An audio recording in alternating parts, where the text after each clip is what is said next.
할렐루야. 오늘 이 시간은 지난 시간에 이어서 로마서 4장 19번째 시간이 되겠습니다.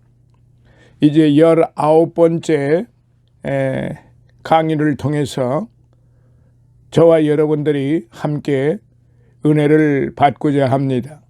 먼저 로마서 4장 1절로부터 12절까지 함께 보시겠습니다.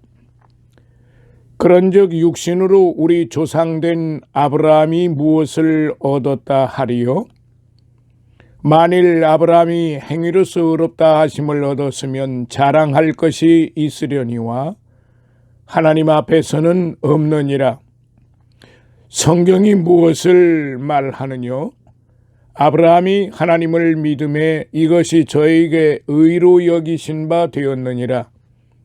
이 일을 하는 자에게는 그 삭을 은혜로 여기지 아니하고 빚으로 여기거니와 이 일을 아니할지라도 경건치 아니한 자를 의롭다 하시는 이를 믿는 자에게는 그의 믿음을 의로 여기시나니 이 일한 것이 없이 하나님께 의로 여기심을 받는 사람의 행복에 대하여 다윗이 말한 바 그 불법을 사하심을 받고 그 죄를 가리우심을 받는 자는 복이 있고 주께서 그 죄를 인정치 아니하실 사람은 복이 있다 함과 같으니라. 그런즉 이 행복이 할례자에게뇨 혹 무할례자에게도뇨? 대저 우리가 말하기를 아브라함에게는 그 믿음을 의로 여기셨다 하노라. 그런즉 이를 어떻게 여기셨느뇨? 할례시냐 무할례시냐? 할례시가 아니라 무할례시니라. 저가 할례의 표를 받은 것은 무할례시의 믿음으로 된 의를 인친 것이니 이는 무할례자로서 믿는 모든 자의 조상이 되어 저희로 의로 여기심을 얻게 하려 하심이라. 또한 할례자의 조상이 되었나니 곧 할례 받을 자에게뿐 아니라 우리 조상 아브라함의 무할례시에 가졌던 믿음의 자취를 좇는 자들에게도니라. 아멘. 사랑하시는 성도 여러분, 형제 자매 여러분, 사람이 하나님께 불순종하며 타락한 상태에서 스스로 의로워질 수 있는 방법이 없음을 아실 것입니다. 하나님의 방법으로 하나님의 은혜로 값없이 의롭다 하심을 얻은 자 3장 24절에 이제 말씀을 하셨는데, 이제 바울 사도는 이 사실에 대해서 좀 더 구체적으로 믿음의 조상 아브라함의 의로워진 사실을 증거하여 설명하고자 시도를 하고 있습니다. 이제 첫 번째로 1절로부터 8절에 있는 말씀을 통해서 첫 번째, 그의 믿음을 의로 여기심, 그의 믿음을 의로 여기신다는 말씀입니다. 인간의 의는 자신의 수고와 헌신의 대가로 얻은 것이지만 하나님의 표준적인 의는 인간적인 수고로 얻을 수 있는 것이 아니고 믿음으로 의로워진다는 것입니다. 그러므로 하나님께 대한 믿음을 가진 사람은 그의 믿음을 의로 여겨 주심을 받게 되는 것이죠. 자, 이제 작은 첫 번째 1절로부터 3절 아브라함의 의에 대해서 살펴보도록 하겠습니다. 인간 타락 이후에 하나님께서 아브라함을 택하여 하나님의 선민 조상을 삼으시고 이 민족을 통하여 인류 구원의 계획을 세우셨습니다. 그러므로 하나님께서 아브라함을 부르실 때의 기사를 보면 너는 너의 본토 친척 아비 집을 떠나 내가 네게 지시할 땅으로 가라. 내가 너로 큰 민족을 이루고 내게 복을 주어 내 이름을 창대케 하리니 너는 복의 근원이 될지라. 땅의 모든 족속이 너를 인하여 복을 얻을 것이니라. 창세기 12장 1절로부터 3절에 말씀하셨어요. 하나님께서 아브라함을 택하신 목적은 먼저 아브라함에게 축복을 주시는 것이지만 그를 통하여 모든 민족, 즉 인류가 구원의 복을 받게 하는 데 있다는 것입니다. 그러나 이렇게 막중한 사명을 지닌 아브라함일지라도 자신의 어떠한 선행이나 행위로 이루어진 것이 아니기 때문에 사도 바울은 가정법을 사용하여 만일이란 말을 전제하고 만일 아브라함이 행위로서 의롭다 하심을 얻었으면 자랑할 것이 있으려니와 하나님 앞에서는 없느니라라고 2절에 그렇게 지금 기술하고 있는 것입니다. 인간이 하나님 앞에서의 전적인 타락의 상태에서는 아브라함이 아니라 어느 누구도 인간의 스스로의 능력으로 구원받을 수 있는 사람이 하나도 없게 마련입니다. 그리하여 사도 바울이 의인은 없나니 하나도 없으며 모든 사람이 죄를 범하였음에 하나님의 영광에 이르지 못하더니 3장 10절로부터 또한 23절에 그렇게 말씀한 것을 볼 수가 있어요. 이렇게 세상에 단 한 사람이라도 스스로 구원 얻을 수 있는 사람이 없기 때문에 하나님의 아들 예수 그리스도께서 세상 죄를 지고 가는 하나님의 어린 양이라고 요한복음 1장 29절에 말씀으로 그렇게 기록이 되어 있습니다. 그러니까 하나님의 어린 양으로 오시게 되었다는 그 요한복음의 말씀입니다. 1장 29절. 아브라함이 의로워진 것도 자기가 할례 받았다거나 아들을 바쳤다거나 하는 어떤 행위에 근거한 것이 아니고 사실은 이렇게 자신의 신앙적인 행위가 있기 전에 벌써 아브라함이 여호와를 믿으니 여호와께서 이를 그의 의로 여기시고 창세기 15장 6절에 말씀한 것을 볼 수가 있습니다. 이렇게 믿음으로 의로워지고 보니 그 의의 결과로서 말씀에 순종한 할례나 심지어는 독자를 바치는 행위가 나오게 된 것이지 그 행위로 의로워진 것이 아니라는 것을 강조한 것입니다. 사람이 의로워지고 구원받고 보니 그 결과로서 신앙적인 행위가 나타나는 것입니다. 자, 작은 두 번째 4장 4절로부터 8절에 있는 말씀, 대가 없이 받는 의의 축복. 대가 없이 받는 의의 축복. 성경에서 말하는 카오스, 은혜라는 낱말은 자신의 아무런 대가도 치르지 않고도 상당한 보상을 받는 것을 말합니다.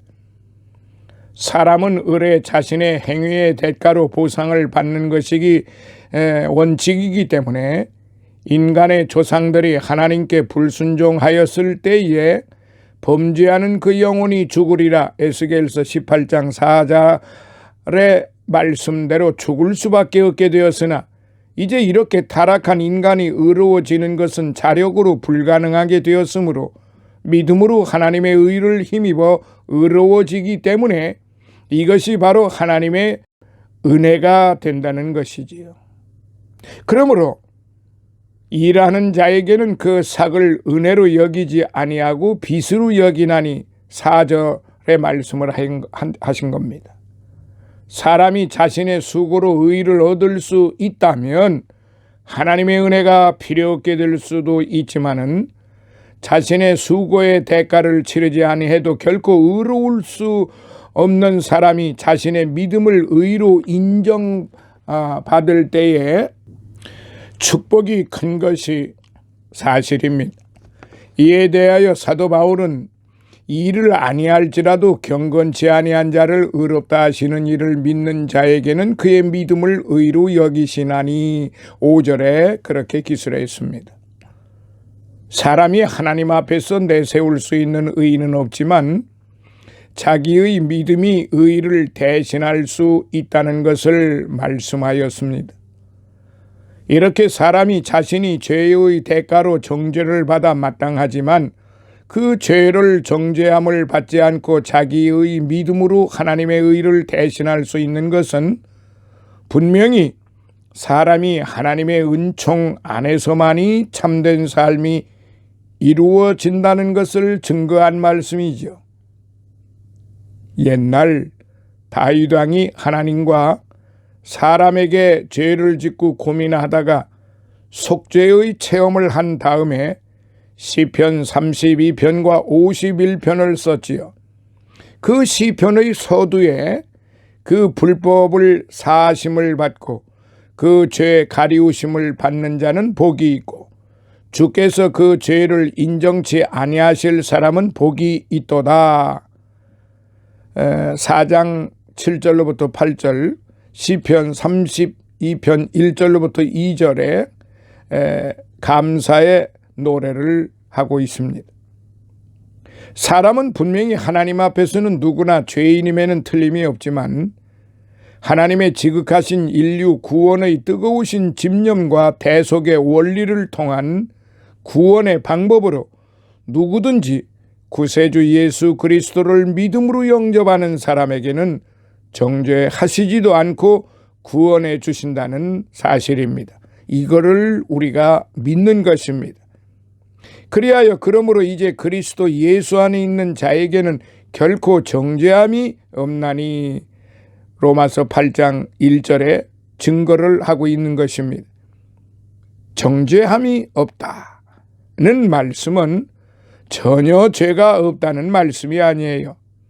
오히려 죄는 있을지라도 그 죄를 죄로 인정하지 않고 그것으로 정죄하지도 않는다는 말씀이에요. 그러므로 이렇게 죄인이면서도 정죄함을 받지 않는 믿음의 사람들이 진정으로 행복할 수밖에 없는 것입니다. 자, 이제 큰 두 번째로 가겠습니다. 4장 9절로부터 12절에 있는 말씀을 통해서 모든 믿는 자의 조상, 모든 믿는 자의 조상. 유대인들의 독선적인 생각은 자기들만이 하나님의 선민이요 하나님의 말씀을 맡은 자로 자부하면서 자기들의 조상으로서의 아브라함을 자랑하였습니다. 그러나 하나님께서 아브라함을 세우실 때에는 단순히 혈통적으로 이스라엘 민족의 조상으로만 세우신 것이 아니라 하나님의 선민이나 모든 이방인들의 믿음의 조상으로 세우시기 위함이었다는 점을 우리는 분명히 알아야 하는 것입니다. 그걸 사도 바울이 강조하고 있는 것이지요. 자, 작은 첫 번째 9절로부터 10절 무할레시의 칭의, 무할레시의 칭의. 이 말씀은 아브라함이 하나님의 선민으로서의 하나님과의 언약의 표시로서 할례를 받는 사실에 대하여 너희 중 남자는 다 할례를 받으라. 이것이 나와 너희와 너희 후손 사이에 지킬 내 언약이니라. 너희는 양피를 베어라. 이것이 나와 너의 사이의 언약의 표징이니라. 창세기 17장 10절로부터 11절에 그렇게 말하였습니다. 다시 말하면 아브라함이 할례를 받은 그때가 아브라함이 하나님의 말씀으로 백성으로서의 하나님과의 계약이 맺어지는 때라는 것입니다. 그러므로 사실상 아브라함이 할례 받기 전에는 이방인과 동일한 것이며 할례를 받은 때부터 하나님의 선민으로서의 계약이 이루어졌다는 말씀이에요. 그러면 믿음으로 의로워지고 죄 용서함을 받는 이 행복은 아브라함이 할례 받기 전인지 또는 할례 받은 후인지를 생각해 보아야 하지 않겠어요? 하나님께서 아브라함에게 하나님과의 계약으로서의 할례를 받으라고 하신 기록이 창세기 17장에 기록이 되어 있어요. 아브라함이 믿음으로 의로워진 사실은 하나님의 백성으로서의 할례를 받기 전에 이미 이루어졌기 때문에 믿음으로 의로워지는 원리는 할례를 받은 하나님의 선민으로서의 유대인에게만 해당되는 것이 아니라 할례를 받지 않은 무할례자들에도 그대로 해당된다는 말씀입니다. 이 말씀은 하나님께서 처음에 아브라함을 세우실 때에 아브라함과 그 후손들인 선민 이스라엘 민족이 모든 민족을 구원할 사명을 주셨던 것으로 보아도 할례 받은 유대인이나 할례 받지 않은 이방인들을 막론하고 누구나 믿음으로 의로워질 수 있다는 것을 말씀하신 겁니다.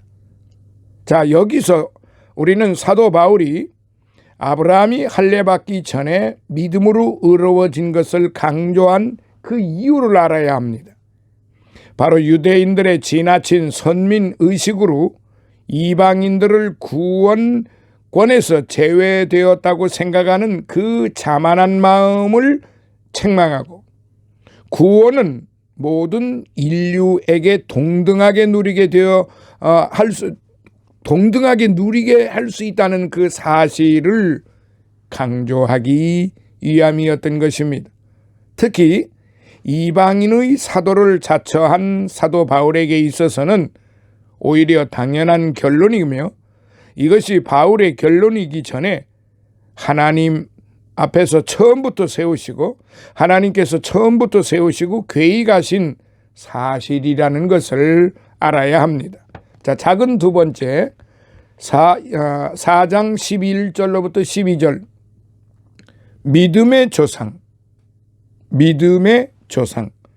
아브라함이 하나님의 선민의 조상으로 하나님의 백성된 표시로서의 계약의 표인 할례를 받은 것은 그 순서대로 해명해 보면 먼저 아브라함이 하나님을 믿음으로 의로워진 사실을 표시하는 방법으로서의 하나님의 백성된 표로서 할례를 받은 것을 알 수 있어요.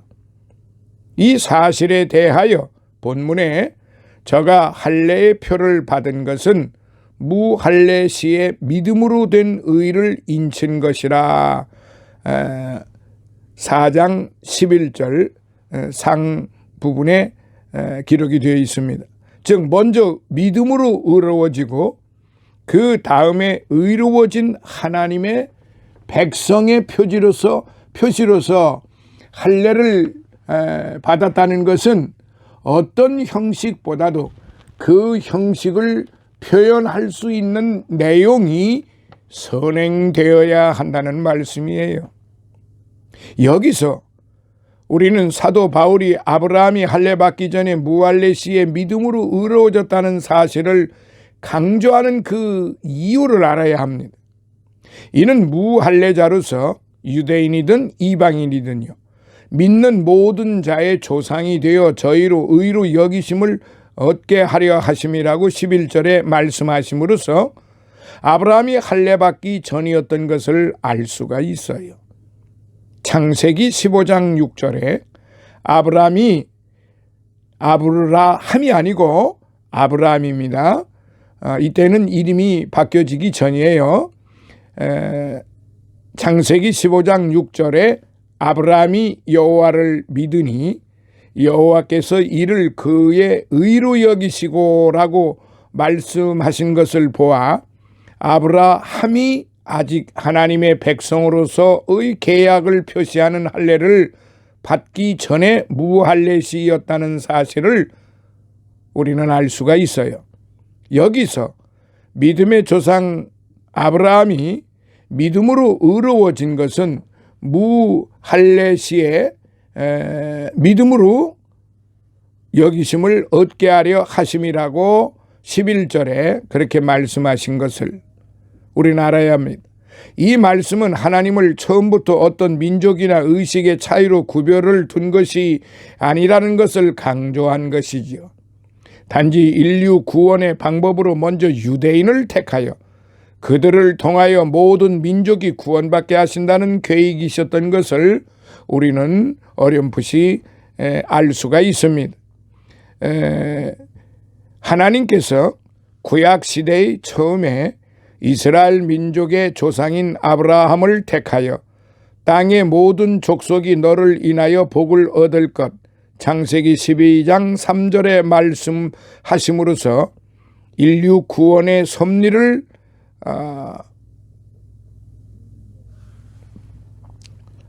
가지고 계셨던 것을 표현하였는데, 신약시대의 처음에 예수님께서 제자들에게 지상 명령을 내리셨어요. The Great Commission, 즉 지상 명령을 내리실 때에도 하늘과 땅의 모든 권세를 내게 주셨으니 그러므로 너희는 가서 모든 족속으로 제자를 삼아 내가 너희에게 분부한 모든 것을 가르쳐 지키게 하라. 마태복음 28장 18절로부터 20절 말씀하심으로써 역시 인류 구원의 섭리를 말씀을 하신 겁니다. 이렇게 믿음의 조상 아브라함은 할례 받기 전에 이미 믿음으로 의로워졌고, 또 후에 하나님의 선민의 계약의 표시로서의 할례도 받았으므로 결국은 아브라함에게 있어서는 자신의 어떤 행위보다도 믿음으로 의로워졌으므로 하나님의 선민으로서 할례 받은 유대인이나 할례도 받지 못한 무할례자 이방인일지라도 모든 믿는 자의 조상이 되셨다는 것입니다. 예, 감사합니다. 오늘은 여기까지 19번째 시간 여기까지 말씀드리고, 다음 시간 20번째 시간에 13절로부터 25절까지의 말씀을 드리도록 그렇게 하겠습니다. 다음 시간에 다시 만나요. 감사합니다. 할렐루야.